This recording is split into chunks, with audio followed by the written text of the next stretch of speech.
Hello everyone, welcome to Tech Tea with Ranjan, presented by Advait education agency exams and powered by GATE Academy. इस session में हर बार की तरह आज भी एक गवर्नमेंट जॉब वैकेंसी की डिटेल आई हुई है, तो चलिए आपके साथ जल्दी से डिस्कस कर लेते हैं कि क्या इस गवर्नमेंट जॉब वैकेंसी में आपके लिए खास है। ये गवर्नमेंट जॉब जो वैकेंसी है that has come right away from Numaligarh refinery limited, NRL की तरफ से ये वैकेंसी है जो 24 जुलाई से आ रखी है और इसकी लास्ट डेट जो है फॉर्म फिलअप की वो 13 अगस्त है। ये बड़ा इंपॉर्टेंट पार्ट है, ठीक है। इसके बारे में खास बातें, यहाँ पर ऑलमोस्ट 60 के आसपास की पोस्ट है, ग्रेजुएट इंजीनियर ट्रेनिंग की वैकेंसी है आप सभी के लिए, और बहुत सारे मल्टीपल ब्रांचेस जो हैं वो यहाँ पर एलिजिबल है। अभी देखेंगे हम इसकी पूरी की पूरी डिटेल। सैलरी पैकेज बहुत ही बढ़िया है। शुरुआत अगर करें हम इस पोस्ट की, यहाँ पर पोस्ट और वैकेंसी अगर हम देखें कि कौन सा पोस्ट है और कितनी वैकेंसीज हैं, तो पोस्ट में आप देख सकते हैं कि यहाँ पर ग्रेजुएट इंजीनियर ट्रेनिंग की पोस्ट जो है उसके लिए वैकेंसीज ऑफर की गई हैं, ठीक है। Starting right away from civil branch, जिसकी 6 टोटल पोस्ट वैकेंसीज हैं यहाँ पर। ग्रेजुएट इंजीनियर ट्रेनिंग मैकेनिकल, जिसकी जो वैकेंसीज है that is 20। Then graduate engineer training instrumentation की 11 सीटें हैं यहाँ पर। इलेक्ट्रिकल के लिए यहाँ पर 8 है। केमिकल ब्रांच के जितने स्टूडेंट्स हैं उनके लिए 10 है। कंप्यूटर साइंस के लिए 5 है और मेटलर्जी के लिए यहाँ पर 1 पोस्ट है, ठीक है। तो यहाँ पर इस तरीके से वैकेंसीज गिवन है। बाकी नॉन टेक्निकल पोस्ट भी account officer, commercial and account officer, assistant account officer, ठीक है। यहाँ पर अगर बात करें कमेंसमेंट ऑफ ऑनलाइन एप्लीकेशन, तो ये 24/7 से शुरू हो चुका है ऑलरेडी और अब लास्ट डेट जो है इसकी 13 अगस्त है। तो अभी तक जितने भी स्टूडेंट्स ने फॉर्म नहीं भरा है उनके लिए फाइनल ये कॉल है, फाइनल अनाउंसमेंट है कि आप लोग फटाफट से इसका फॉर्म फिलअप कर सकते हैं। तो पहले एक बार इसकी एलिजिबिलिटी क्राइटेरिया चेक कर लेते हैं। एलिजिबिलिटी क्राइटेरिया बिल्कुल बेसिक है, नॉन गेट के हिसाब से ही आपका इस पर सिलेक्शन हो सकता है, मतलब गेट की कोई कंपल्शन नहीं है यहाँ पे। और first class degree in the discipline of your respective branch of engineering, ठीक है। फुल टाइम आपका 4 इयर्स का जो है वहाँ पर डिग्री होना ज़रूरी है, ठीक है। और मिनिमम क्वालिफिकेशन जो है वो जो मिनिमम जो परसेंटेज की रिक्वायरमेंट है एग्रीगेट की दैट इज 65%, ठीक है। That is obviously for general category candidates. Others के लिए ये depending upon the government norms ये रिड्यूस भी हो जाएगा, ठीक है। सिमिलरली मैकेनिकल के लिए आपका मैकेनिकल इंजीनियरिंग में आपका फुल टाइम 4 इयर्स का इंजीनियरिंग होना चाहिए, सेम मार्क्स क्राइटेरिया, और ऐसे ही रिस्पेक्टिव ब्रांचेस के लिए गिवन है। यहाँ पे किसी भी टाइप का एक्सपीरियंस जो है वो मैंडेटरी नहीं है, ठीक है। कोई भी टाइप का एक्सपीरियंस जो है पोस्ट क्वालिफिकेशन वो नहीं मांगा गया है। लेकिन फाइनल ईयर के स्टूडेंट जो है वो यहाँ पर एलिजिबल नहीं होते हैं, क्योंकि इसमें बिल्कुल क्लियरली मेंशन्ड है कि on the date of advertisement आपका डिग्री जो है वो कंप्लीट हो चुका होना चाहिए, ठीक है। तो that is very much important.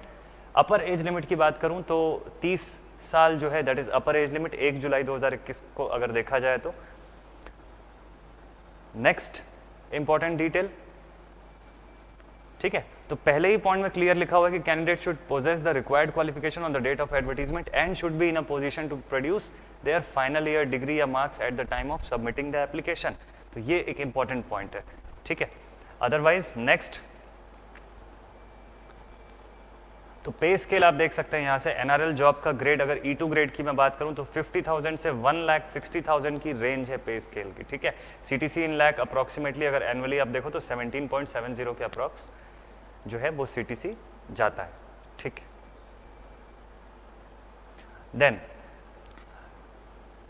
selected graduate engineer trainee and assistant officer commercial trainee will be on a training period of 1 year and will be paid the consolidated stipend। आपको consolidated जो stipend है वो पे होगा for 1 year।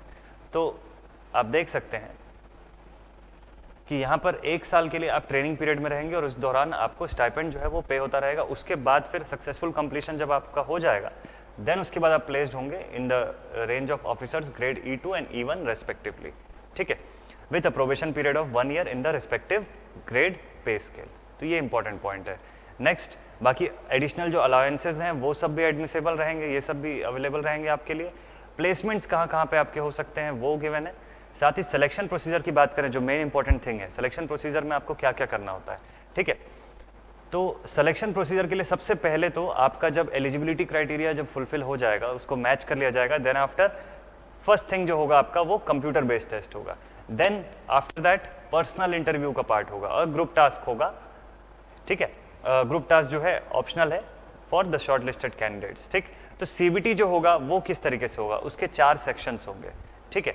और negative marking नहीं होगी यहाँ पे, ये एकदम क्लियरली मेंशन है। सीबीटी में नेगेटिव मार्किंग नहीं है। 4 सेक्शन में डिवाइडेड है। पहला सेक्शन जो है सबसे ज्यादा वेटेज का है, जो होल्ड करता है टेक्निकल या प्रोफेशनल नॉलेज आपकी रिस्पेक्टिव फील्ड से जुड़ा हुआ, ठीक है।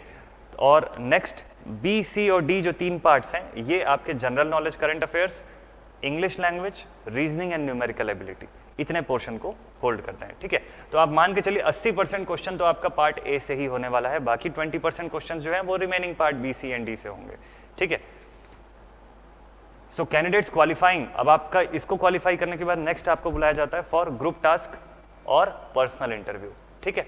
और मिनिमम क्वालिफाइंग मार्क्स आपको दोनों ही स्टेज में अचीव करने की जरूरत है, ठीक है। And group task and personal interview to be considered for further selection process, minimum qualifying marks in each stage that is CBT and PI plus GT is 50%, वो मिनिमम क्वालिफाइंग मार्क्स है, ठीक है।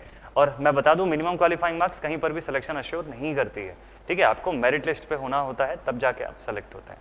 तो स्कोरिंग मॉडल क्या है, CBT आपका 85%, 80 से 85% के आसपास का वेटेज, ग्रुप टास्क 5% का वेटेज, पर्सनल इंटरव्यू 10% का वेटेज, और फाइनल स्कोर जो होगा वो कॉम्बिनेशन होगा इन सभी का, ठीक है। तो ये चीज़ है। नेक्स्ट श्योरिटी बॉन्ड का भी फैक्टर है यहाँ पर, 3 लाख का आपको कंपनी को सर्व करने के लिए, ठीक है,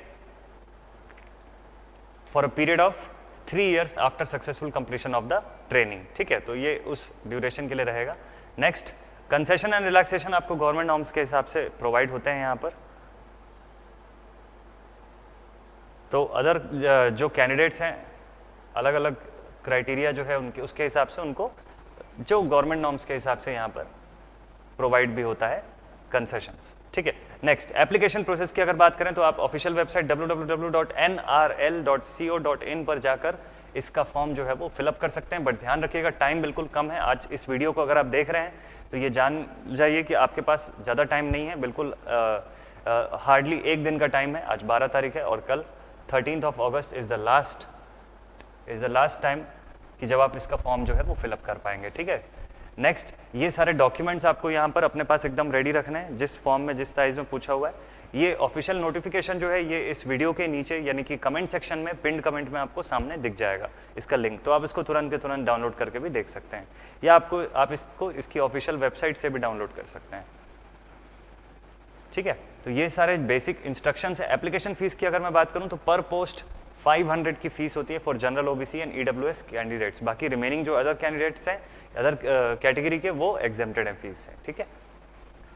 तो इतना डिटेल जो है वो आई गेस कि इंपॉर्टेंट है आपके लिए। बाकी डेट्स वगैरह तो हम लोगों ने देख ली हैं,